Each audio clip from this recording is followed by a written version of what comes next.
tropical storm na nangangalang Pepito ay malakas at mabilis na nananasa sa lalawigan ng Aurora ayon sa pag-asa. Si Pepito ay naasahang maglalandfall sa gitnang karagatan ng lalawigan ng Aurora mula ika-6 ng gabi hanggang ika-10 ng gabi ng Martes. Ayon sa pag-asa, ang pangunahin at dapat ng panahong balita, si Pepito ay namataantad ng alas 4 ng hapon sa layong ika-110 kilometro ng Silangang Baler, Aurora, na nagtataglay ng malakas na hangin mula sa 75 km per second kada oras. Malapit sa sentro hanggang 90 km per hour. Umikilos ito patungong timog kanluran sa lakas na 30 km per hour at ito ay namataan sa layo 35 km per hour. Pepito ay naasahang aalis ng bansa sa Huwebes ng umaga o hapon.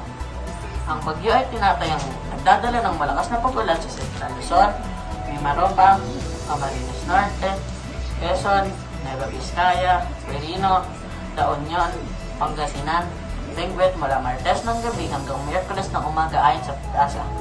Ito po si Kuya Luis L. Guillermo, nag-uulat mula sa ABS-CBN Weather Center.